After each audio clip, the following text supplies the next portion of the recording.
Well, hello everyone and happy Friday. It is digital host A.J. Wuest welcoming you back to today's shorter version of Before the Four, the live stream where I talk about 48's top news stories and then some before our 4 o'clock newscast. Wherever you're watching Before the Four today, whether that is on Facebook, YouTube, or the 48 Now live stream, as always, thank you so much for watching.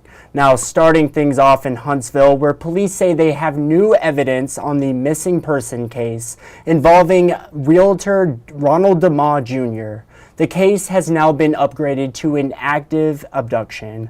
DeMa was last seen entering a liquor store with 2 women on December 15th.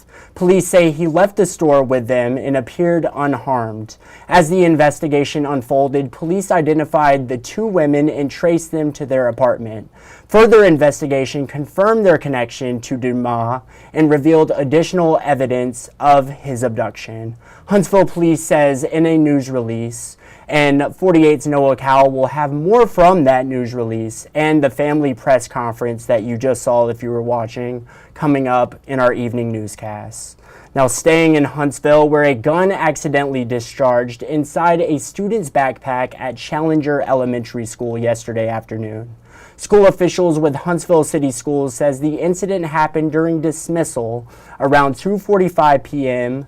inside a second grade child's backpack as students were in the hallway preparing to leave school. Officials say a bullet hit another student's backpack, damaging the student's laptop. The student whose backpack was hit reportedly experienced ringing in the ears due to the proximity of the bullet. And 48's Callie Neese will have more on this scary situation coming up in our evening newscast.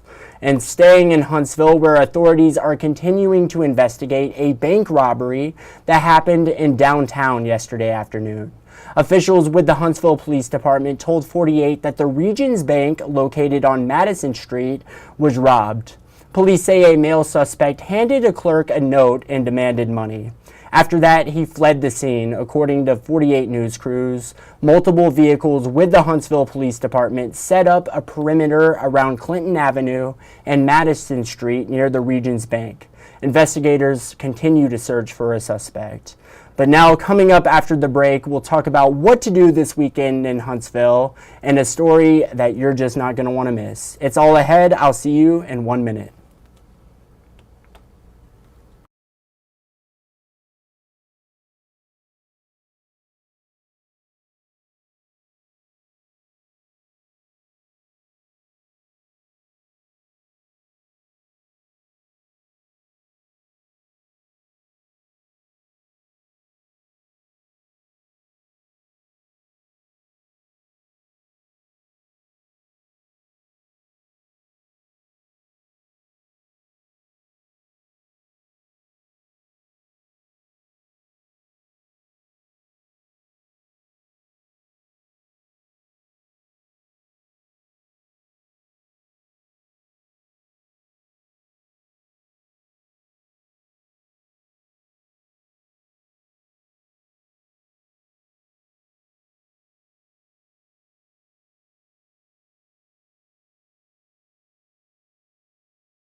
Well, hello everyone and welcome back to Before the Four. Now, let's talk about some things to do this weekend in Huntsville. Tonight, catch the legendary Huntsville blues artist Otis Walker. He will be performing at the camp for Mardi Gras at Mid-City, and he's ready to bring that musical gumbo of goodness to us. Take a listen.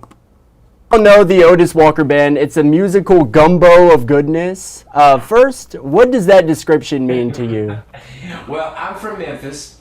I went to school in Florence, Muscle Shoals area. So a lot of my musical background is a lot of blues, Muscle Shoals pocket with a flair of gumbo and Cajun. A lot of stride music. I grew up listening to Fats Domino and Professor Longhair, and I'm a piano player by trade, and so that stuff just kind of seeps out when we play.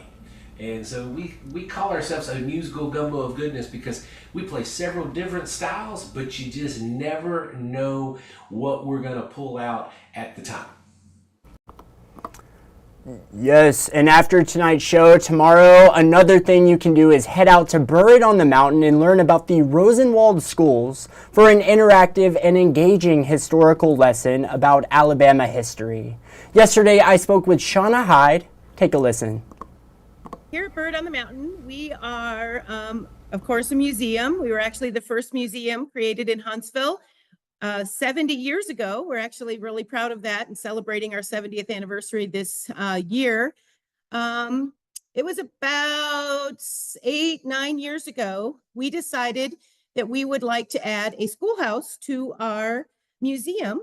And so we commissioned and had built a replica of what's called a Rosenwald schoolhouse.